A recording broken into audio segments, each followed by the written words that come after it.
ഈശ്വരേറ്റവും പ്രിയപ്പെട്ടവരെ, തിരുവിഷ്ട മീഡിയയിലേക്ക് സ്വാഗതം. ക്രിസ്തു ജനനത്തെ ആഘോഷിക്കാനായിട്ട് ഒരുങ്ങുകയാണ് നമ്മൾ. ക്രിസ്മസിനോട് ഏറ്റവും അടുത്ത നാളുകളിൽ നാം ഓർക്കേണ്ട അതിപ്രധാനമായൊരു കാര്യമാണ് ദൈവം നമ്മോട് കൂടെ വസിക്കുന്നു എന്നുള്ളത്. യോഹന്നാന്റെ സുവിശേഷത്തിൽ 1-ാം അധ്യായത്തിൽ 14-ാം തിരുവചനം നമ്മോട് പറയും, വചനം മാംസമായി നമ്മുടെ ഇടയിൽ വസിച്ചു. ശരീരധാരിയായി ഭൂമിയിൽ ദൈവം വന്നു പിറക്കുന്നു എന്നത് കേവലം കാൽപ്പനികമായൊരു കാര്യമല്ല. ആശയലോകത്ത് നിന്ന് ദൈവം ശരീരത്തിലേക്ക്, മനുഷ്യത്വത്തിലേക്ക് പ്രവേശിക്കുന്നു. വചനം ആളായിട്ട് മാറുന്നു. അപ്രകാരം വചനം ആളായിട്ട് മാറിയത് എന്തിനെന്ന് ചിന്തിക്കുമ്പോഴാണ് ക്രിസ്തുജനനം പ്രാധാന്യമർഹിക്കുന്ന ഒരു കാര്യമായി നമുക്ക് മനസ്സിലാകുക. എഫേസ്യർ ലേഖനത്തിൽ 2-ാം അധ്യായത്തിൽ 15-ാം തിരുവചനത്തിൽ കൽപ്പനകളെയും ചട്ടങ്ങളെയും അവൻ നിരായുധമാക്കുന്നു, അവയുടെ ആധിപത്യത്തിൽ നിന്ന് നമ്മെ മോചിപ്പിക്കുന്നു എന്ന് പറയുന്നുണ്ട്. അന്നുവരെ കേട്ടറിവ് മാത്രമായിരുന്ന ഒരു ദൈവത്തെ ജീവിതത്തിന്റെ യാഥാർത്ഥ്യത്തിലേക്ക് എത്തിക്കുകയും സങ്കല്പ ലോകത്തു നിന്ന് ദൈവത്തെ ജീവിതാനുഭവത്തിനകത്ത് കണ്ടെത്താനുള്ള വേദി ഒരുക്കുകയും ചെയ്യുകയാണ് ക്രിസ്തു. വചനം മാംസമായി. വചനം മാംസമായത് മാംസമായ നമ്മെ വചനമാക്കി മാറ്റാൻ വേണ്ടിയാണ്, മനുഷ്യനെ ദൈവത്വത്തിലേക്ക് ഉയർത്താൻ വേണ്ടിയാണ്. അപ്രകാരം നാം വീണ്ടെടുക്കപ്പെട്ടതിന്റെ, അവന്റെ രക്തം വഴി ക്രിസ്തുവിൽ നാം ദൈവപുത്ര സ്ഥാനത്തേക്ക് ഉയർത്തപ്പെടുന്നതിന്റെ ഓർമ്മയാചരണമാണ് ക്രിസ്മസ് എന്ന് നാം ഓർക്കണം. 2000 വർഷം മുമ്പ് ബത്ലഹേമിൽ ഒരു ശിശുവായി അവിടുന്ന് ജനിച്ചു എന്ന കേവലമായ ഒരു ഓർമ്മയല്ല അതിന്റെ പിന്നിലുള്ളത്. വചനം മാംസമായി. എന്താണ് വചനം? യോഹന്നാന്റെ സുവിശേഷത്തിൽ 1-ാം അധ്യായത്തിൽ 1-ാം തിരുവചനത്തിൽ നമ്മൾ കാണും, ആദിയിൽ വചനം ഉണ്ടായിരുന്നു, വചനം ദൈവത്തോടു കൂടെയായിരുന്നു. യഥാർത്ഥത്തിൽ വചനം എന്ന വാക്കിന് പകരം ഗ്രീക്ക് ബൈബിളിലുള്ളത് ലോഗോസ് എന്നാണ്. ലോഗോസ് എന്ന വാക്കിന് യഥാർത്ഥ അർത്ഥം വചനമെന്ന് മാത്രമല്ല, കാരണമെന്നുണ്ട്, യുക്തിയും എന്നുണ്ട്. വിശ്വാസം പലപ്പോഴും വ്യവഹരിക്കപ്പെടുന്നത് യുക്തിയില്ലാത്തൊരു കാര്യമായിട്ടാണ്. നമ്മൾ പറയുമല്ലോ, കണ്ണടച്ച് വിശ്വസിക്കണം, യുക്തിയൊന്നും വേണ്ട. യുക്തി ആരംഭിക്കുന്നിടത്ത് വിശ്വാസം അവസാനിക്കും എന്നൊരു ധാരണ വരെയുണ്ട്. വാസ്തവത്തിൽ വിശ്വാസത്തിന്റെ അടിസ്ഥാനമായി യുക്തി നിലനിൽക്കേണ്ടതുണ്ട്. അത് സ്വയുക്തിയല്ല, അത് യഥാർത്ഥ യുക്തിയാണ്. യഥാർത്ഥ യുക്തിയും സ്വയുക്തിയും തമ്മിൽ വ്യത്യാസമുണ്ട്. സ്വയുക്തി നമ്മുടെ അറിവും കഴിവും പരിമിതിയൊക്കെ അനുസരിച്ചുള്ളതാണ്. ആ യുക്തിക്ക് പരിപൂർണതയിലേക്ക് എത്താൻ സാധ്യമല്ല. ദൈവിക യുക്തി, യഥാർത്ഥ യുക്തി എന്താണെന്ന് തിരിച്ചറിയണം. വചനം മാംസമായി എന്നിടത്ത് ഉപയോഗിക്കുന്നത് യുക്തി എന്ന പദമാണെങ്കിൽ, യുക്തി മാംസമായി വസിച്ചു എന്ന് പറയേണ്ടി വരും. ദൈവികമായ യുക്തി, കാരണം ദൈവത്തോടു കൂടെയായിരുന്നു, കാരണം ദൈവം തന്നെയായിരുന്നു. ആ കാരണമാണ്, ആദികാരണമായ ആ കാരണമാണ്, ആ യുക്തിയാണ് മാംസമായിട്ട് ഭൂമിയിൽ അവതരിക്കുന്നത്. പഴയ നിയമത്തിൽ ചട്ടങ്ങളും കൽപ്പനകളും ഉണ്ടായിരുന്നു. ഈ കൽപ്പനകളും ചട്ടങ്ങളും ആചരിക്കുന്നതാണ് വിശ്വാസം എന്ന് കരുതിയിരുന്നു. യുക്തിരഹിതമായി ഇവ അനുസരിക്കാൻ നിർബന്ധിക്കപ്പെട്ടിരുന്നു യഹൂദ മതത്തിൽ. അവിടെയാണ് ക്രിസ്തു പറയുന്നത്, നിങ്ങൾ ഈ യുക്തിയിൽ നിന്ന് പുറത്തു കടക്കണം. നിങ്ങളുടെ ഈ ചട്ടങ്ങളിൽ നിന്നും നിയമങ്ങളിൽ നിന്നും നിങ്ങൾ പുറത്തു കടക്കണം. അവയുടെ യുക്തിരാഹിത്യത്തെ തിരിച്ചറിയണം. യഥാർത്ഥ കാരണമായ ക്രിസ്തുവിൽ നിന്നും ഏറെ അകലെയായി പോകും നിങ്ങൾ പാരമ്പര്യങ്ങളെ പിൻചൊല്ലുമ്പോൾ, നിങ്ങൾ പഴയ നിയമത്തിന്റെ ചട്ടങ്ങളിലും കൽപ്പനകളിലും മനസ്സുടക്കുമ്പോൾ. അതുകൊണ്ട് കൽപ്പനകളിലും ചട്ടങ്ങളിൽ നിന്ന് പുറത്തു കിടന്ന് അതിനേക്കാൾ ഉപരിയായി സ്നേഹത്തിന്റെ യുക്തിയിലേക്ക്, ഹൃദയപരതയിലേക്ക് എത്രത്തോളം നമുക്ക് ഉയരാൻ കഴിയുമോ അത്രത്തോളം ക്രിസ്തുവിനെ നമുക്ക് അനുഭവിക്കാൻ കഴിയും, ജീവിതാനുഭവമായിട്ട് മാറും. യുക്തി എന്നത് സാധാരണ നിലയിൽ കാണേണ്ടത് അതൊരു പ്രയോഗ രീതിയായിട്ടാണ്, റേഷ്യോ എന്ന നിലയ്ക്കാണ്. ഓക്സിജനും ഹൈഡ്രജനും കത്തുകയും കത്താൻ സഹായിക്കുകയും ചെയ്യുന്ന വാതകങ്ങളാണ്. ഈ 2 വാതകങ്ങൾ കൂടിച്ചേരുമ്പോൾ അവിടെ ജലമുണ്ടാകുന്നു, തീയെ കെടുത്തുന്ന ഒന്നുണ്ടാകുന്നു. അവിടെ ഈ രണ്ട് വാതകങ്ങളും മൂലകങ്ങളും തമ്മിൽ ചേരുന്നതിനിടയ്ക്ക് പ്രവർത്തിക്കുന്ന ഒരു യുക്തിയെ, ഒരു കാരണത്തെ നമ്മൾ കണ്ടെത്തേണ്ടതുണ്ട്. ആ കാരണം യഥാർത്ഥത്തിൽ എന്താണെന്ന് കണ്ടുപിടിക്കാൻ നമുക്കാകുന്നില്ല. ആ കാരണമാണ് ക്രിസ്തു അഥവാ ആദ്യത്തെ യുക്തി, ആദികാരണമായ ഒന്ന്. ആ ആദികാരണമായ യുക്തി മനുഷ്യനായി ഭൂമിയിലേക്ക് വരുന്നു എന്നതിനർത്ഥം മനുഷ്യന്റെ കേവലത്വത്തിൽ നിന്ന് അവനെ ദൈവികത്വത്തിലേക്ക് ഉയർത്തുകയാണ്. അഥവാ മനുഷ്യന്റെ കുറിച്ചുള്ള സാമാന്യ സങ്കല്പത്തിൽ നിന്ന് അവൻ സ്നേഹത്തിന്റെ ഭാവാത്മകമായ ഒരു തലത്തിലേക്ക് ഉയരുകയാണ്. മാനുഷികമായ യുക്തികൾ പലപ്പോഴും വ്യക്തികേന്ദ്രീകൃതങ്ങളാണ്. വ്യക്തികേന്ദ്രീകൃതങ്ങളായ യുക്തിയിൽ നിന്ന് ഭാവാത്മകമായ തലത്തിലേക്ക് പ്രവേശിക്കാൻ കഴിയുമ്പോൾ മാത്രമേ സ്നേഹം അർത്ഥപൂർണമാകൂ. അപ്പോൾ മാത്രമേ സത്യം അർത്ഥപൂർണമാകൂ. അമൂർത്തമായ യാഥാർത്ഥ്യത്തെ മൂർത്തമായ ഒന്നായി ക്രിസ്തുവിൽ നമുക്ക് കാണാൻ കഴിയും. ക്രിസ്തുവിൽ മൂർത്തമായി കാണുന്ന സ്നേഹത്തിന്റെ യാഥാർത്ഥ്യത്തെ ജീവിതം വഴി പ്രയോഗവൽക്കരിക്കുകയും ആനുകാലിക ചുറ്റുപാടിൽ അവതരിപ്പിക്കുകയും ചെയ്യുക വഴിയാണ് യഥാർത്ഥത്തിൽ ക്രിസ്തുവിലേക്കുള്ള യാത്ര നമുക്ക് ഗുണകരമാകുക, അതോടൊപ്പം ലോകത്തിന് പ്രകാശം നൽകുന്ന ഒന്നായിട്ട് മാറുക. ആദിയിൽ ദൈവത്തോടു കൂടെയായിരുന്ന, ദൈവം തന്നെയായിരുന്ന ഈ ആദികാരണത്തെ, ഈ യുക്തിയെ തിരിച്ചറിയാൻ കഴിയുമ്പോഴാണ് യഥാർത്ഥത്തിൽ ക്രിസ്തുവിനെ നമുക്ക് മനസ്സിലാക്കാൻ കഴിയുക. അതുകൊണ്ട് കേവലമായി വിശുദ്ധ ഗ്രന്ഥത്തിലെ വചനമാണ് തിരുവചനം എന്ന് പറയുന്ന ഒരു സാമാന്യതയ്ക്കപ്പുറത്ത് നിന്ന് വിശുദ്ധ ഗ്രന്ഥത്തിനകത്തുള്ള വചനങ്ങൾക്കകത്ത് ഒളിഞ്ഞിരിക്കുന്ന, നിഗൂഢമായിരിക്കുന്ന ക്രിസ്തു രഹസ്യത്തെ നമുക്ക് തിരിച്ചറിയാൻ കഴിയണം, കണ്ടെത്താൻ കഴിയണം. അത് ജീവിതാനുഭവമാക്കുകയും ജീവിത പ്രയോഗ വഴിയാക്കി മാറ്റുകയും ചെയ്യാൻ എനിക്ക് നിങ്ങൾക്കും കഴിയണം. സാധാരണഗതിയിൽ നമ്മൾ ചരിത്രപരമായി പരിശോധിക്കുമ്പോൾ യേശുവിന് മുൻപ് ദൈവം എന്നത് ഒരു സങ്കല്പ ലോകമാണ്. അമൂർത്തമായ ഒന്നാണ്. ഇല്ലാത്ത ഒന്നാണെന്നല്ല, അമൂർത്തമായ ഒന്നാണ്. ദൈവത്തെക്കുറിച്ച് വിവിധ ഭാവനകൾ മനുഷ്യർക്കുണ്ടാകുന്നു. ആ ഭാവനകൾക്കനുസരിച്ച്, തങ്ങളുടെ യുക്തിക്കനുസരിച്ച്, തങ്ങളുടെ ബോധ്യത്തിനനുസരിച്ച് ഒരു ദൈവത്തെ രൂപപ്പെടുത്തുന്നു. ദൈവത്തെ മനുഷ്യനാണ് സൃഷ്ടിച്ചത് എന്ന് പറയുന്നത് ഈ നിലയ്ക്കാണ് പലപ്പോഴും യാഥാർത്ഥ്യമാകുന്നത്. ദൈവ സങ്കല്പങ്ങളിലേക്ക് മനുഷ്യൻ പോകുന്നു. യഥാർത്ഥ ദൈവമുണ്ട്. ആ ദൈവത്തെ മനുഷ്യന്റെ സങ്കല്പങ്ങൾക്കനുസരിച്ച് ഭാവന ചെയ്യുകയും ആ ഭാവനയിൽ രൂപപ്പെട്ടതിനെ ദൈവമായി പരിഗണിക്കുകയും ചെയ്യുമ്പോഴാണ് യഥാർത്ഥ ദൈവത്തിൽ നിന്നകന്ന് ഒരു ദൈവ സൃഷ്ടി മനുഷ്യന് സാധ്യമാകുന്നത്. അപ്രകാരം ദൈവത്തെ സൃഷ്ടിക്കുകയാണ് മനുഷ്യൻ. ഇപ്പൊ കേരളത്തിൽ നമുക്കറിയാം, കേരളത്തിലെ ക്ഷേത്രങ്ങളിൽ അവർണരായവർക്ക് പ്രവേശനമില്ലായിരുന്നൊരു കാലം ഉണ്ടായിരുന്നു. സവർണർക്ക് മാത്രം ക്ഷേത്രപ്രവേശനം ഉണ്ടായിരുന്നൊരു കാലം. ഗുരുവായൂരും വൈക്കത്തും ഒക്കെ സത്യാഗ്രഹം നടക്കുകയും സമരങ്ങൾ ഉണ്ടാവുകയൊക്കെ ചെയ്തത് ദൈവത്തെ കണ്ടുമുട്ടാൻ വേണ്ടിയാണ്. അങ്ങനെ ദൈവത്തെ കണ്ടുമുട്ടാൻ വേണ്ടി, ദൈവസന്നിധിയിൽ എത്താൻ വേണ്ടി മനുഷ്യർക്ക് സമരം ചെയ്യേണ്ടി വന്നൊരു നാടാണിത്. അപ്രകാരം സമരം ചെയ്യേണ്ടി വന്നിരുന്ന നാളിന് മുൻപ് ഈ ദൈവത്തെ സ്വന്തം വീട്ടുവളപ്പിൽ ഉണ്ടാക്കാൻ മനുഷ്യൻ തയ്യാറായി. അങ്ങനെയാണ് ഈ വീടിന്റെ ഒരു മൂലയിൽ ഒരു ചെമ്പരത്തി നട്ടിട്ട് അതിന്റെ കീഴിൽ ഒരു കല്ല് വെച്ച് അതിന് പറങ്ങോടെന്നും മറുതെന്നും ഒക്കെ പേരിട്ട്, ചാത്തനെന്ന് പേരിട്ട് അതിന് ദൈവമായി ആരാധിക്കുകയും കള്ളും കോഴിയിറച്ചിയും ഒക്കെ അതിന് മുൻപിൽ നൈവേദ്യമായി സമർപ്പിക്കുകയൊക്കെ ചെയ്ത കാലം. അതായത് ദൈവം മനുഷ്യന് കൂടിയേ തീരൂ. ദൈവം മനുഷ്യന് കൂടിയേ തീരൂ. അവന്റെ ഭാവാത്മകതയിലേക്ക് പ്രവേശിക്കാതെ അവന് ജീവിക്കാൻ സാധ്യമല്ല. ഭാവാത്മകമായൊരു തലം അവനവനിൽ കണ്ടെത്തുമ്പോഴാണ് സാക്ഷാത്കാര അനുഭവത്തിലേക്ക് വരിക. അങ്ങനെ സാക്ഷാത്കാര അനുഭവത്തിലേക്ക് വരാൻ വേണ്ടി മനുഷ്യൻ ഉപാധികളായി കണ്ടുപിടിച്ച ദൈവിക സങ്കല്പങ്ങളെയൊക്കെ മറികടന്ന് ഈ ദൈവിക സങ്കല്പങ്ങൾക്കെല്ലാം ഉപരിയായ ദൈവത്തിന്റെ യാഥാർത്ഥ്യത്തെ ജീവിതത്തിൽ അനുഭവപ്പെടുത്താൻ ദൈവം തന്നെ മനുഷ്യനായി അവതരിച്ചു. അങ്ങനെ ദൈവം മനുഷ്യനായി അവതരിച്ചു എന്നത് ശാരീരികതയിലേക്ക്, മനുഷ്യന്റെ സാധാരണത്വത്തിലേക്ക് ദൈവം ഇറങ്ങി വരുന്ന പ്രവൃത്തിയാണ്. അതുകൊണ്ട് ആകൃതിയിൽ മനുഷ്യനെ പോലെ കാണപ്പെട്ട ക്രിസ്തു ദൈവിക സമാനതകൾ വെടിഞ്ഞ് മനുഷ്യത്വത്തോടു കൂടെ വസിക്കുന്നു, എമ്മാനുവലായിട്ട് മാറുന്നു. അതിനർത്ഥം ഞാനും നിങ്ങളും അടങ്ങുന്ന ഓരോ മനുഷ്യരും, മനുഷ്യകുലത്തിലെ സർവ്വജനതയും, എല്ലാ മനുഷ്യരും ദൈവികമായ ഈ അടയാളത്തിനകത്തേക്ക് ചേർക്കപ്പെടുകയാണ്. അഥവാ യാഥാർത്ഥ്യത്തിലേക്ക് വരികയാണ്. ദൈവം മനുഷ്യനായി ദൈവം ഭൂമിയിൽ വന്നത് മനുഷ്യനെ തുണയ്ക്കാൻ വേണ്ടിയല്ല, മനുഷ്യനെ ദൈവത്വത്തിലേക്ക് ഉയർത്താൻ വേണ്ടിയാണ്. മനുഷ്യൻ സഹായിക്കുന്ന കേവല മൂർത്തി സങ്കല്പങ്ങളിൽ നിന്ന് ദൈവം മനുഷ്യനായി ഭൂമിയിലേക്ക് വരുന്നത്, ദൈവികമായ ഈ യുക്തി ആദികാരണം മനുഷ്യനായി അവതരിക്കുന്നത് മനുഷ്യനിൽ നിർലീനമായ ദൈവത്തെ വീണ്ടെടുക്കാൻ വേണ്ടിയാണ്.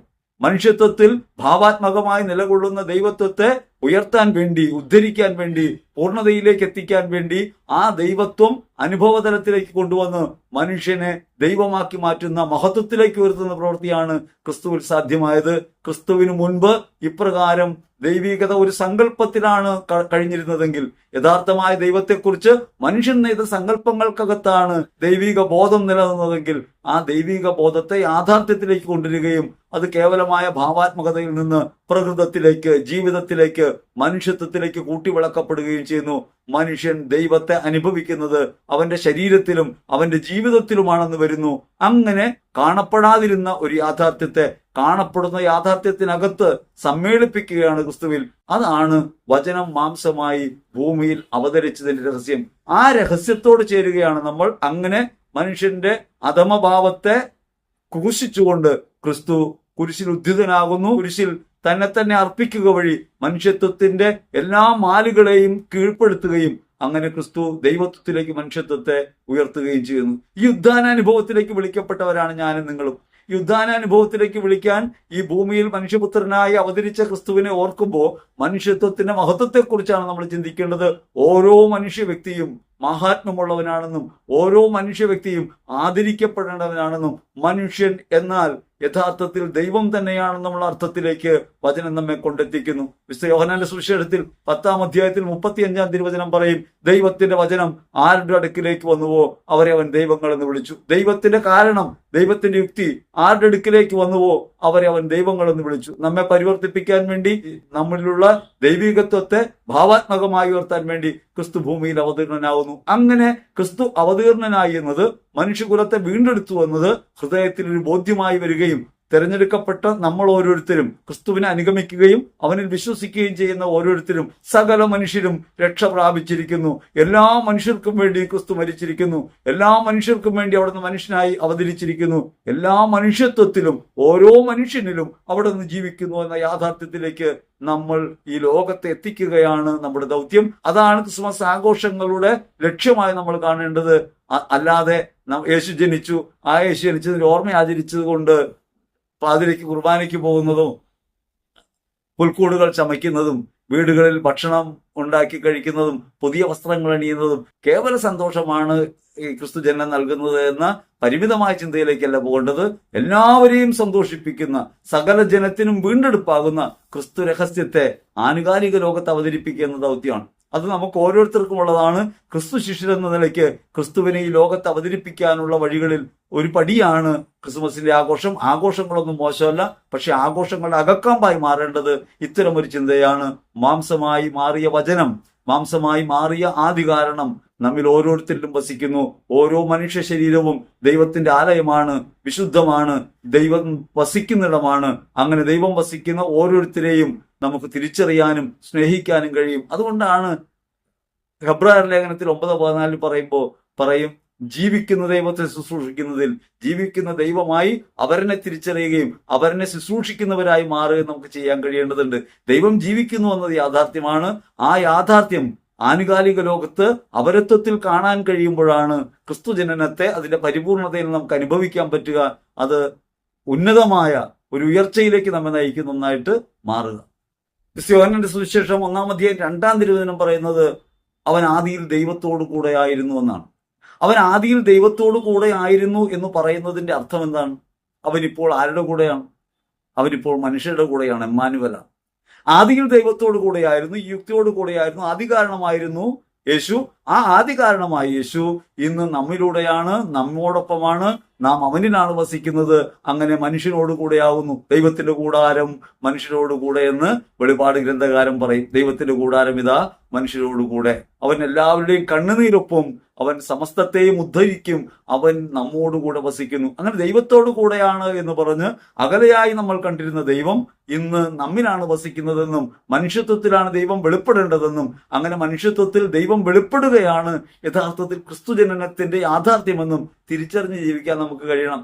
നമ്മൾ കേവലമായ ആചരണങ്ങളിലൂടെയൊക്കെ കടന്നു പോകുമ്പോൾ ദൈവം ജനിച്ചു എന്നൊരു ഓർമ്മയൊക്കെ കൊണ്ട് നടക്കുമ്പോൾ നമുക്ക് നമ്മുടെ അകത്ത് ജനിച്ച അല്ലെങ്കിൽ നമ്മിൽ ഇന്നും അനുഭവപ്രദമാകേണ്ട ഒരു ക്രിസ്തുവിനെ സംബന്ധിച്ച് ബോധ്യത്തിലേക്ക് എത്തുന്നില്ല. കാരണം ആദിയിൽ ദൈവത്തോടു കൂടെ ആയിരുന്ന ഈ വചനം ഇന്ന് ആരുടെ കൂടെയാണ് നമ്മൾ ചിന്തിക്കുന്നേയില്ല. ഇന്ന് നമ്മോട് കൂടെയാണ്, ഓരോ മനുഷ്യനോടും കൂടെയാണ്. നമ്മൾ തെരുവിൽ കിടക്കുന്ന ജീർണിച്ചു പോയ ശരീരം അറ്റുപോയ, കുഷ്ഠം വന്ന് വികൃതമായ ആ ശരീരത്തിനകത്തും വസിക്കുന്ന യേശുവാണ്. വഴിയിൽ കാണുന്ന അറപ്പുളവാക്കുന്ന മനുഷ്യജന്മങ്ങളുണ്ടല്ലോ, കീടജന്മങ്ങൾ, അവരിലും ക്രിസ്തുവാണെന്ന് തിരിച്ചറിയുകയും എല്ലാ മനുഷ്യരിലും ഏതൊക്കെ തരത്തിലായി പോകുമ്പോഴും, കുറ്റം ചെയ്യുമ്പോഴും, വീണു പോകുമ്പോഴും, ഈ ലോകത്ത് അപഹാസ്യരായി കരുതപ്പെടുമ്പോഴും ഒക്കെ എല്ലാവരാലും നിഷേധിക്കപ്പെടുകയും പാർശ്വവൽക്കരിക്കപ്പെടുകയും ഈ ലോകത്ത് കൃമികീടങ്ങളെപ്പോലെ ജീവിക്കുകയും ചെയ്യുന്ന ഓരോ മനുഷ്യരിലും വസിക്കുന്ന ക്രിസ്തുവിനെ ഇങ്ങനെ തിരിച്ചറിയാനും കണ്ടെടുക്കാനും അനുഭവപ്രദമാക്കാനും കഴിയുമ്പോഴാണ് മനുഷ്യത്വം എന്നതിനെ നമുക്ക് മഹത്വമുള്ള ഒന്നായിട്ട് കാണാൻ പറ്റുക. അപ്പോഴാണ് നമ്മിലെ മനുഷ്യത്വം ഉണരുക. എങ്ങനെയാണ് നമ്മൾ നല്ല മനുഷ്യരായി മാറുക? ഈ ലോകത്തെ സകല മനുഷ്യർക്കും വേണ്ടി കണ്ണീരൊഴുക്കുന്നവരായി, അല്ലെങ്കിൽ വേദനിക്കുന്നവർക്കും അശരണർക്കും എല്ലാവരാലും പരിത്യജിക്കപ്പെട്ട ഈ ലോകത്തെ സമസ്ത മനുഷ്യർക്കും വേണ്ടിയാണ് നാം ഓരോരുത്തരും ഒന്ന് തിരിച്ചറിയുമ്പോഴാണ് ക്രിസ്തു നമ്മിൽ അവതീർണമാകുന്നതും അവനിലുള്ള ക്രിസ്തുവിനെ തിരിച്ചറിയാനും കണ്ടുമുട്ടാനും അവനെ ശുശ്രൂഷിക്കാനും നമുക്ക് കഴിയുന്നതും. അപ്രകാരം ഒരു വളർച്ച ഉണ്ടാകാതെ കേവലം ഒരു വിശ്വാസം എന്ന നിലയ്ക്ക്, അല്ലെങ്കിൽ പഴയ കഥ ഓർത്തെടുക്കുന്ന നിലയ്ക്ക് ഒരു ഓർമ്മയാചരണം നടത്തുന്നത് യഥാർത്ഥത്തിൽ അപകടകരമായ വീഴ്ചയാണ്. വാസ്തവത്തിൽ പഴയ നിയമകാല ജനത ചെയ്തതുപോലെ തന്നെ അങ്ങ് അകലെ ഇരിക്കുന്ന ഒരു ദൈവത്തെ കണ്ടുമുട്ടുന്നത് പോലെ, എവിടെയൊക്കെ ആയിരിക്കുന്ന ദൈവത്തിന് ആരാധന അർപ്പിക്കുന്നത് പോലെ ജീവിതഗന്ധി അല്ലാത്ത ഒന്നായിട്ട് മാറും, ജീവിത ബന്ധി അല്ലാത്ത ഒന്നായിട്ട് മാറും. അപ്രകാരമുള്ള വിശ്വാസം യഥാർത്ഥത്തിൽ മൃതമാണെന്ന് നമ്മൾ തിരിച്ചറിയണം. അത് കേവല വിശ്വാസമാണ്, അത് മൃതമായ ഒന്നാണ്. നമുക്ക് യുക്തിപൂർവമായ വിശ്വാസമാണ് വേണ്ടത്. ഓരോ മനുഷ്യരിലും ജീവിക്കുന്ന ക്രിസ്തുവിനെ അപ്രകാരം തിരിച്ചറിയുമ്പോൾ എന്റേത് മാത്രമായിട്ട് ആഘോഷം എനിക്ക് ചെയ്യാൻ സാധ്യമല്ല, എന്റെ സന്തോഷത്തെ മാത്രം അടക്കി ജീവിക്കാൻ സാധ്യമല്ല. ലോകത്ത് കോടിക്കണക്കായ മനുഷ്യരിൽ അശരണരും പീഡിതരും നിന്ദിതരും പാർശ്വവൽക്കരിക്കപ്പെട്ടവരും അവഗണിക്കുന്നവരുമാകുന്ന സകല മനുഷ്യരെയും ഉദ്ധരിക്കുന്ന ക്രിസ്തുവിനെ, എല്ലാ മനുഷ്യരിലും ജീവിക്കുന്ന ക്രിസ്തുവിനെ തിരിച്ചറിഞ്ഞ് ജീവിക്കുമ്പോഴാണ് അങ്ങകലെ വിശപ്പിൽ വലയുന്ന ക്രിസ്തു ഉണ്ടായിരിക്കെ എന്റെ ഭക്ഷണമേശയിലെ സമൃദ്ധി എനിക്ക് അരോചകമായിട്ട് മാറുക. നമ്മൾ ഇന്ന് ഇതെല്ലാം മറന്ന് വിഭവങ്ങൾ ഒരുക്കി സമൃദ്ധമായി ഭക്ഷണം കഴിച്ച് നല്ല വസ്ത്രങ്ങൾ അണിഞ്ഞ് ക്രിസ്മസ് ആഘോഷിക്കുമ്പോൾ തിരിച്ചറിയേണ്ടതുണ്ട്, ക്രിസ്തുവിനെ അല്ല നമ്മളിപ്പോ ആഘോഷിക്കുന്നത്, നാം നമ്മെ തന്നെയാണ്, ലോകത്തിനെയാണ് ആഘോഷിക്കുന്നത്, ലോകത്തെയാണ് പ്രകീർത്തിക്കുന്നത്. ഈ ലോകത്തിലാണ് നാം ഒന്ന് തെറ്റിദ്ധരിക്കപ്പെടുക.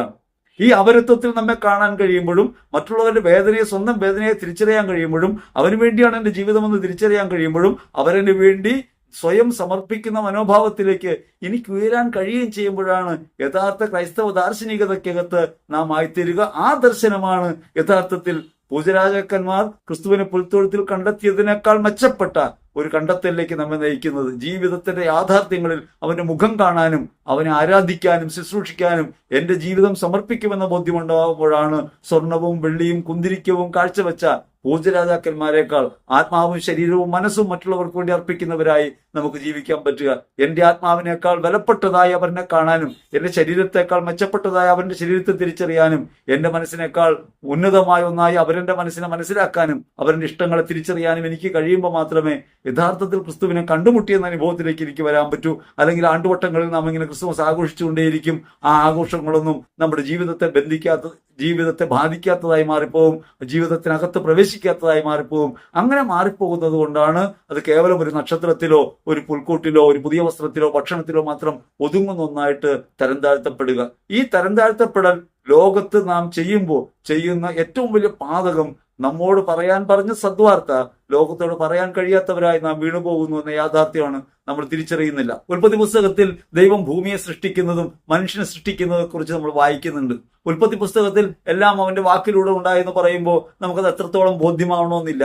അതാണ് തർക്കങ്ങൾക്കൊക്കെ പലപ്പോഴും കാരണമായിട്ട് മാറുന്നത്. ദൈവം ഇങ്ങനെ വാക്ക് പറഞ്ഞപ്പോൾ ഭൂമി ഉണ്ടായെന്ന് പറഞ്ഞാൽ അതെങ്ങനെയാണ് സാധ്യമാകുക, തെളിവ് എവിടെയെന്നൊക്കെ ആളുകൾ ചോദിക്കുന്നത്. യോഹന്നാൻ സുവിശേഷം പറയാണ്, അവനെ കൂടാതെ ഒന്നും ഉണ്ടായിട്ടില്ല, എല്ലാം അവനിലൂടെ ഉണ്ടായി, സമസ്തവും അവനിലൂടെ ഉണ്ടായി. അവിടെ നിർമ്മിച്ചെന്നല്ല പറയണത്, എല്ലാം അവനിലൂടെയാണ് ഉണ്ടായത്, സമസ്തവും അവനിലൂടെ ഉണ്ടായി, ഒന്നും അവനെ കൂടാതെ ഉണ്ടായിട്ടില്ല. സമസ്തവും അവനിലൂടെ ഉണ്ടായി എന്നൊരു ബോധ്യം എന്റെ ഹൃദയത്തിനകത്തുണ്ടാകുമ്പോൾ ഈ ഭൂമിയിലെ സർവ്വചരാചരങ്ങളിലും ഓരോ വസ്തുവിലും ഓരോ മനുഷ്യരിലും ദൈവത്തെ കാണാൻ എനിക്ക് കഴിയും. ഈ ഭൂമി എന്നതും ഈ സകല യാഥാർത്ഥ്യങ്ങളും യഥാർത്ഥത്തിൽ കാണപ്പെടാത്ത ലോകത്ത് നിന്ന് വരുന്നത് ഈ ദൈവിക യുക്തിയിലാണെന്നും, വചനമാകുന്ന ഈ യുക്തി യഥാർത്ഥത്തിൽ സകലതിന്റെയും മൂലമാണെന്നും തിരിച്ചറിയുമ്പോഴാണ് സർവ്വതിനെയും ദൈവത്തിലേക്ക് അർപ്പിക്കുന്ന ഒരു മനോഭാവത്തോടെ എനിക്ക് ജീവിക്കാൻ പറ്റുക. അപ്പോഴാണ് മനുഷ്യത്വത്തെ മാനിക്കാൻ പറ്റുക. അവനിലൂടെ ഉണ്ടായതാണ് സമസ്തവും. ഈ സമസ്തത്തെയും കയ്യിലെടുത്തിട്ടാണ് വിശുദ്ധ മത്തായി സുവിശേഷത്തിൽ 26-ാം അധ്യായത്തിൽ 26 മുതലുള്ള തിരുവചനങ്ങൾ നമ്മൾ മലയാളത്തിൽ വായിക്കുമ്പോൾ ശരീരം എടുത്തുയർത്തി എന്ന് പറയുന്നു, നിങ്ങൾ വാങ്ങി ഭക്ഷിക്കൂ എന്ന് പറയുന്നു. ഗ്രീക്ക് ബൈബിൾ പറയുന്നത് സോമ എന്ന വാക്കാണ്. സോമ എന്ന വാക്കിനർത്ഥം ദി ഓൾ ബീയിങ് എന്നാണ്. സമസ്തവും കയ്യിലെടുത്ത്. സമസ്തത്തിലും ഈ ദൈവമാണ്, സമസ്തത്തിലും ഈ യുക്തിയാണ്, ദൈവിക കാരണമാണ്. ആ കാരണം യേശുവാണ്. അവൻ ഈ സമസ്തത്തെയും എടുത്തുയർത്തിയിട്ട് പറഞ്ഞു, ഇതെന്റെ ശരീരമാണ്. നമ്മളെപ്പോഴും അത്ഭുതം സംഭവിച്ചു എന്നാ പറയാ, അപ്പൊ അങ്ങനെ മാറിയെന്നാ പറയാ. യേശു ഈ അപ്പം മുറിച്ച് വിളമ്പുമ്പോൾ മാറിയിട്ടില്ല, ഇന്ന് മാറണമെന്ന് നമ്മൾ വാശി പിടിച്ചുകൊണ്ടിരിക്കുകയാണ്. ബലിമേശയിൽ അപ്പം മുറിക്കുമ്പോൾ അപ്പം യേശുവിന്റെ ശരീരമായി കാണപ്പെടാൻ വേണ്ടിയുള്ള തന്ത്രപ്പാടുകളിലാണ് നമ്മൾ. അതാണ് വിശ്വാസം വർദ്ധിപ്പിക്കുന്നത് നമ്മൾ വിചാരിക്കുക. യഥാർത്ഥത്തിൽ ആലോചിക്കേണ്ടത്, യേശു ഈ അപ്പം ഉയർത്തിയപ്പോ ഈ അപ്പം ശരീരമായി മാറിയതായി അനുഭവപ്പെട്ടില്ല. പക്ഷേ യേശു ഒരു യാഥാർത്ഥ്യമാണ് പറഞ്ഞത്. സമസ്തവും അവനിലൂടെ ഉണ്ടായി, ഒന്നും അവനെ കൂടാതെ ഉണ്ടായിട്ടില്ല. അവൻ ഈ അപ്പം എടുത്തിട്ട് പറഞ്ഞു, ഇതെന്റെ ശരീരമാണ്. സമസ്തവും കയ്യിലെടുത്തിട്ട് he took the all being and said, സമസ്തവും കയ്യിലെടുത്തിട്ട് അവൻ പറഞ്ഞു, ഇതെന്റെ ശരീരമാണ്. ആ ശരീരമാണ് പിറ്റേന്ന് കുരിശിൽ അർപ്പിക്കപ്പെട്ടത്. ആ ശരീരം അർപ്പിക്കപ്പെട്ടതിലൂടെ സമസ്തവും കുരിശിൽ അർപ്പിക്കപ്പെട്ടു. അങ്ങനെ സമസ്തവും പാപത്തിന്റെയും ലോകത്തിന്റെയും പിശാചിന്റെയും അടിമത്വത്തിൽ നിന്ന് വിമോചിതമായി യുക്തി ഇതിനെ ജയിക്കുകയാണ്. ദൈവിക യുക്തിയാണ് ജയിക്കുന്നത്. ദൈവിക യുക്തിയായ വചനമായ ക്രിസ്തു ഈ കുരിശിൽ സമസ്തത്തെയും വീണ്ടെടുക്കുന്നു, സകലതും ദൈവത്തിന്റെ കരങ്ങളിൽ തിരികെ ഏൽപ്പിക്കുന്നു. അങ്ങനെ തന്റെ ആത്മാവിനെ സമർപ്പിക്കുന്നതിലൂടെ സമസ്തത്തെയും ദൈവപിതാവിന്റെ കരങ്ങളിലേക്ക് സമർപ്പിച്ചുകൊണ്ട് ക്രിസ്തു മനുഷ്യ വിമോചനം പൂർത്തിയാക്കുകയാണ്. ഈ വിമോചനത്തിന്റെ സദ്വാർത്തയാണ് ക്രിസ്തുവെന്നും അവനിലൂടെയാണ് സമസ്തവും ഉണ്ടായതെന്നും എനിക്ക് ബോധ്യമുണ്ടാകുമ്പോൾ എന്റെ ഉപയോഗത്തിനുള്ള കേവല വസ്തുക്കളായ ലോകത്തെ കാണുന്നതിന് പകരം ദൈവിക യുക്തിയോടെ അതിനെ കാണാൻ നമുക്ക് പറ്റും. സകലരെയും അങ്ങനെ കാണാൻ പറ്റും. അവരൻ എനിക്ക് വേണ്ടിയാണെന്ന് പറയുന്നതിനേക്കാൾ അവരന് വേണ്ടിയാണ് ഞാൻ എന്ന് പറയാൻ പറ്റും. അപ്പോഴാണ് നിങ്ങൾക്ക് യഥാർത്ഥ ആരാധനയിലേക്ക് വളരാൻ പറ്റുക. റോമർ ലേഖനം 12-ാം അധ്യായം 1-ാം തിരുവചനം പറയും, നിങ്ങളുടെ ശരീരങ്ങളുടെ സജീവവും ദൈവത്തിന് പ്രീതികരവുമായ ഒരു ബലിയാണ് യഥാർത്ഥമായ ആരാധന. ആ യഥാർത്ഥമായ ആരാധനയിലേക്ക് നമുക്ക് പ്രവേശിക്കാൻ കഴിയണമെങ്കിൽ സമസ്തത്തിനുമായി നമ്മെ ദൈവം ഏൽപ്പിച്ചുവെന്നും ആ സമസ്തവുമായ ക്രിസ്തു നമ്മിൽ വസിക്കുന്നുവെന്നും സമസ്തത്തെയും പൂർത്തീകരിക്കുന്ന ക്രിസ്തുവിലാണ് നമ്മുടെ ജീവിതമെന്നും അങ്ങനെ അവരത്വത്തിലാണ് എനിക്ക് സാധ്യമാവുകയെന്ന് തിരിച്ചറിയുമ്പോൾ മറ്റുള്ളവർക്ക് വേണ്ടി ജീവിക്കാൻ, ജീവിതം ലോകത്തിന് വേണ്ടി അർപ്പിക്കാൻ, നാം ചെയ്യുന്ന ഓരോ പ്രവൃത്തിയുടെയും അന്തിമമായ ലക്ഷ്യം അവരോന്മുഖമായ പ്രവൃത്തിയാണെന്ന് തിരിച്ചറിയാൻ നമുക്ക് കഴിയും. അപ്പോഴാണ് സ്നേഹം കൊണ്ട് ലോകത്ത് നിറയ്ക്കാൻ പറ്റുക. കാരണം കൂടാതെയുള്ള സ്നേഹം. ഏത് കാരണമാണ്? നമ്മുടെ യുക്തികളില്ലാത്ത, നമ്മുടെ യുക്തികളിലൂടെയല്ല സ്നേഹിക്കേണ്ടത്. അത് ആദികാരണമായ യുക്തിയിലൂടെയാണ്, ക്രിസ്തുവിലൂടെയാണ്. നമ്മുടെ യുക്തി എങ്ങനെയുള്ളതാണ്? എന്നെ സ്നേഹിച്ചാൽ ഞാൻ സ്നേഹിക്കും, അതാണ് നമ്മുടെ യുക്തി. ദൈവത്തിന്റെ യുക്തിയോ? ക്രിസ്തുവിന്റെ യുക്തി എന്താണ്? എല്ലാവരെയും സ്നേഹിക്കുന്നു, കാരണം അവൻ സ്നേഹമാണ്. അവൻ സ്നേഹമാകൊണ്ട് അവൻ നമ്മിൽ വസിക്കുമ്പോൾ നമ്മുടെ കാരണങ്ങൾ കൂടാതെ മറ്റുള്ളവരെ സ്നേഹിക്കാൻ നമുക്ക് കഴിയും. ദൈവികമായ യുക്തിയിലേക്ക് നാം എടുത്തു വെക്കപ്പെടും. അങ്ങനെ ദൈവികമായ യുക്തിയിലേക്ക് നാം എടുത്തു വെക്കപ്പെടുമ്പോൾ ദൈവരാജ്യ അനുഭവത്തിലേക്ക് നമ്മൾ പ്രവേശിക്കും. നമ്മൾ മരണശേഷം ഒരു സ്വർഗത്തെക്കുറിച്ച് മാത്രം ചിന്തിക്കുന്നതിൽ അർത്ഥമില്ല. ഈ ഭൂമിയിൽ മുഴുവൻ നരകമായിരിക്കെ ഇവിടെ നിന്ന് മരിച്ചൊരു സ്വർഗത്തിൽ പോകാമെന്നല്ല വിചാരിക്കേണ്ടത്. ജീവിക്കുന്ന ഓരോ നിമിഷവും ക്രിസ്തുവിൽ മരിച്ചവരാണെന്നും ക്രിസ്തുവിൽ ഉയർത്തവരാണെന്നും നാം ജീവിക്കുന്നത് ദൈവത്തിന്റെ വലതുഭാഗത്ത് വസിക്കുന്ന ക്രിസ്തുവിനോടൊപ്പമാണെന്നും ക്രിസ്തുവിലാണ് നമ്മളെങ്കിൽ നമ്മളും ദൈവരാജ്യത്തിലാണെന്നും ഈ ദൈവരാജ്യം സ്നേഹമാണെന്നും തിരിച്ചറിഞ്ഞ് ജീവിക്കാൻ പറ്റണം. അങ്ങനെ ലോകരാജ്യത്തെ സ്നേഹരാജ്യമാക്കി പരിവർത്തിപ്പിക്കുന്ന പ്രവൃത്തി ക്രിസ്തുവിൽ സാധ്യമായിട്ടുണ്ട് എന്ന വിശ്വാസം എന്റെ ഹൃദയത്തെ ഭരിക്കുമ്പോൾ മാത്രമാണ് ക്രിസ്തു ശിഷ്യത്വത്തിന്റെ മഹനീയത എനിക്ക് അനുഭവിക്കാൻ കഴിയുക. ദൈവരാജ്യ അനുഭവത്തിലേക്ക് ഞാൻ ഉയരുക. ഇത് കേൾക്കാൻ അത്ര രസകരമായ കാര്യമല്ല. നമ്മൾ സാധാരണഗതിയിൽ ഇമ്പമുള്ള കാര്യങ്ങളാണ് കേൾക്കുക.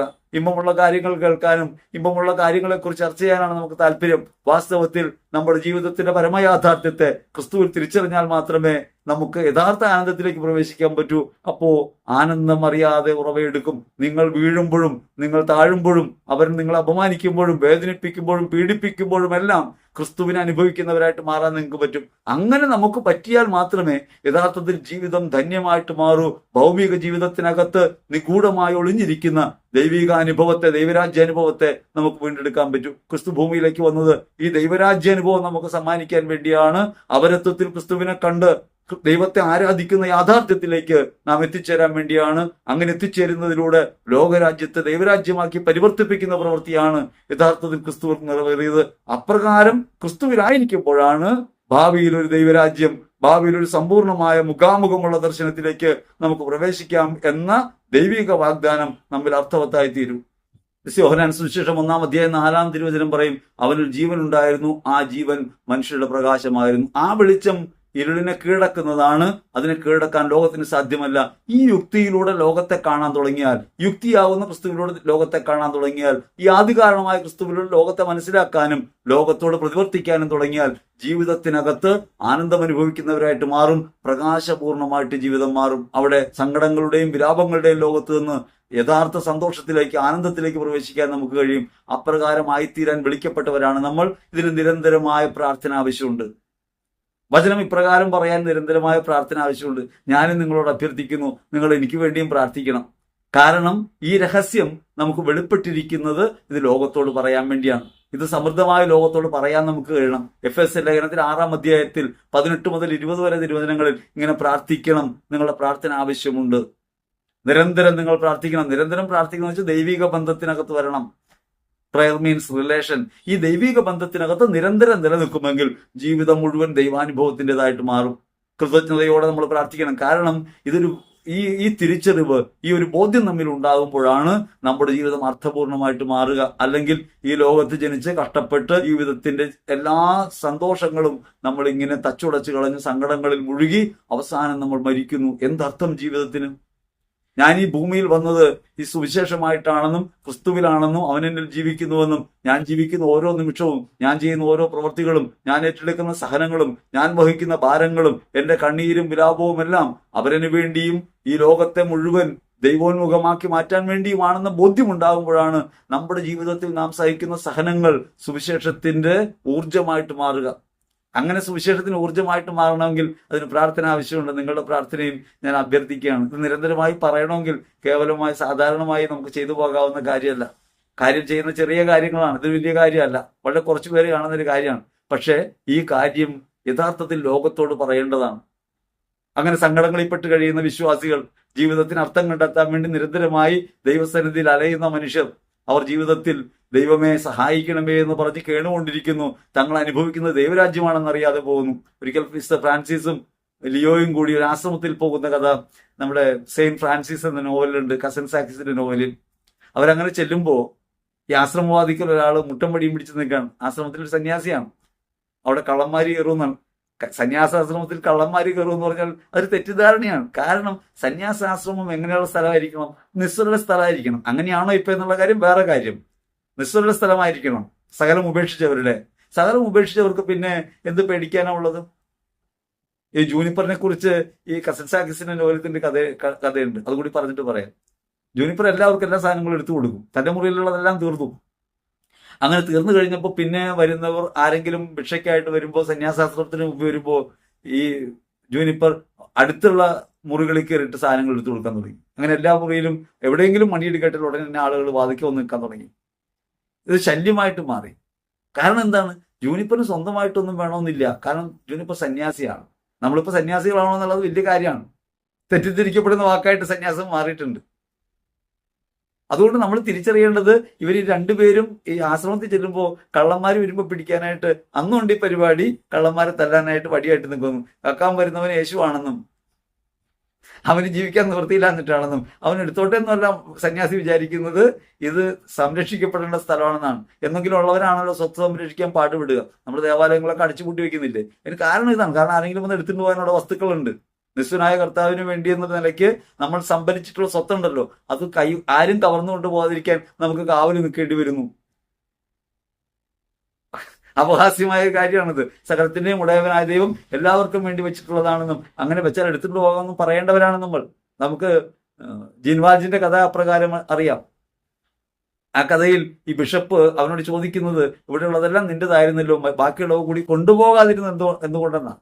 ഇത് അവന്റെ അവകാശമാണെന്ന് പറയാനായിട്ട് ബിഷപ്പിന് അന്ന് കഴിയുന്നുണ്ട്. ഇന്ന് കഴിയുമെന്നുള്ള കാര്യം വേറെ കാര്യം. അപ്പൊ ഇവിടെ ഈ പറഞ്ഞ ആശ്രമത്തിൽ ചെല്ലാൻ പോകുമ്പോൾ ഈ ആശ്രമ കവാടത്തിൽ കാവൽ നിൽക്കുന്ന ഈ സന്യാസി ഇവരെ പൊതിരെ തല്ലുന്നുണ്ട്. ആ അടികൊള്ളുന്ന നേരത്തെ ലിയോ അത് തടുക്കും. ഫ്രാൻസിസ് പറയും, തടുക്കരുത് ലിയോ, ദൈവരാജ്യമാണ്.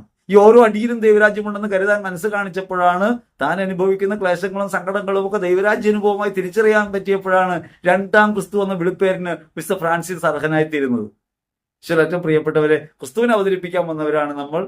രണ്ടാമനെന്നോ മൂന്നാമനെന്നോ വിളിക്കപ്പെടണമെന്നല്ല, ക്രിസ്തുവിനെ ലോകത്ത് പ്രകാശിപ്പിക്കാൻ വന്നവനാണ്. അതുകൊണ്ട് എന്റെ ജീവിതം നിങ്ങളുടെ ജീവിതം ക്രിസ്തുവിനെ സാക്ഷ്യപ്പെടുത്തുന്നതായി അടയാളപ്പെടുത്തുന്നതായി മാറണം എന്ന ഓർമ്മപ്പെടുത്തലാണ് ക്രിസ്മസ് നൽകുന്നത്. അവൻ പണ്ട് ജനിച്ചു എന്ന് പറയുന്നതല്ല, ഇന്ന് എന്നിൽ ജനിച്ചിരിക്കുന്നു, എന്നിൽ ജീവിക്കുന്നു, എന്നെ കാണൂ എന്ന് പറയാൻ, ക്രിസ്തുവിനെ കാണൂ എന്ന് പറയാൻ അവനവനിലേക്ക് വിരൽ ചൂണ്ടാൻ എത്ര പേർക്ക് കഴിയും? ഇത് പരിതാപകരമായ ഒരു സ്ഥിതിയാണ്. നമ്മുടെ കുറവാണ്, പരിമിതിയാണ്. എനിക്കും നിങ്ങൾക്കും വീഴ്ചകളുണ്ട്. ക്രിസ്തുവായിട്ട് ഈ ലോകത്ത് കാണപ്പെടാൻ കഴിയുന്നില്ല. അവനെ ക്രിസ്തുവായിട്ട് അംഗീകരിക്കാനും സ്വീകരിക്കാനും കഴിയുന്നില്ല. ഈ കുറവും പരിമിതിയും നമുക്കുണ്ട്. അവിടെ നിന്നുകൊണ്ട് നമുക്ക് അനുതപിക്കാൻ കഴിയണം. അനുതാപപൂർണ്ണം ദൈവസന്നിധിയിലേക്ക് എത്താൻ പറ്റണം. മറ്റുള്ളവരുടെ പാദം കഴുകുന്നവരായി, അവരെ ശുശ്രൂഷിക്കുന്നവരായി, മറ്റുള്ളവർക്ക് വേണ്ടി സമർപ്പിതരായി ജീവിക്കാൻ ആവശ്യമായ ദൈവകൃപ ഞങ്ങൾക്ക് നൽകണമേ. ജന്മത്തിരുന്നാൾ ആഘോഷിക്കാനായിട്ട് ഒരുങ്ങുമ്പോൾ ഇപ്രകാരം മറ്റുള്ളവരിൽ ക്രിസ്തുവിനെ കാണാനും അവനവന്റെ ക്രിസ്തുവിനെ തിരിച്ചറിഞ്ഞ് ക്രിസ്തുജനനത്തിന്റെ സമ്പൂർണ്ണതയിൽ മറ്റുള്ളവർക്ക് വേണ്ടി ജീവിക്കാനും ഞങ്ങളെ ബലപ്പെടുത്തണമേ എന്ന് ഹൃദയപൂർവ്വം നമുക്ക് പ്രാർത്ഥിക്കാം. ദൈവം നമ്മെ അനുഗ്രഹിക്കട്ടെ. ആമേൻ.